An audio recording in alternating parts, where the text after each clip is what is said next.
წყლის მილები და ნამოხეთქილი შადრევანი ერისთავის ქუჩაზე დაზიანებული ცენტრალური წყლის მილის გამო აღნიშნულ ტერიტორიაზე მცხოვრები რამდენიმე ოჯახი დაიტბორა.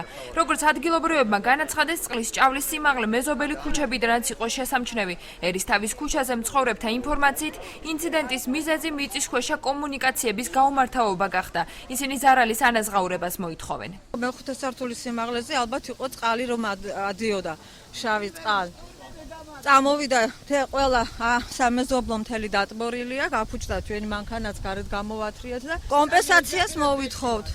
ყველანი იყვნენ მოსული, ლაპარაკობდნენ რომ დავამაგროთო ისეო, თორემ ჩეპე მოხდება მერო, მაინც ვითომ გააკეთეს ზედაპირულად. სახლი რა დღეში მაქვს თელი შტურმი მე დამარტყა პირველად და მე შვილმა გადამარჩინა.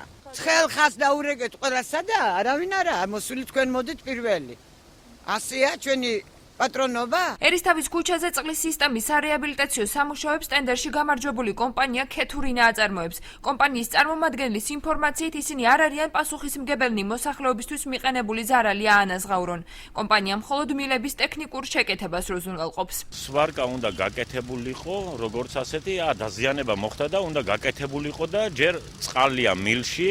ჩვენი არის მონტაჟი, დემონტაჟი და იზოლაციას დახვევა. მოთხრა ჩვენი კომპანიის საქმეში არ შედის. შპს ბათუმის წყლის წარმომადგენელთა განცხადებით, დაზიანების გამო წყლის მიწოდება ეგრეთ წოდებული გოროდოკის დასახლებაში მცხოვრებ აბონენტებს ხვალ დილის 8 საათამდე შეეზღუდებათ. ერისთავის ქუჩაზე მიმდინარეობს სამუშაოები, რომელსაც ახორციელებს მერიის ტენდერში გამარჯვებული ფირმები და რომლის ფარგლებში ხდება მიწისქვეშა და მიწისზედა კომუნიკაციების რეაბილიტაცია.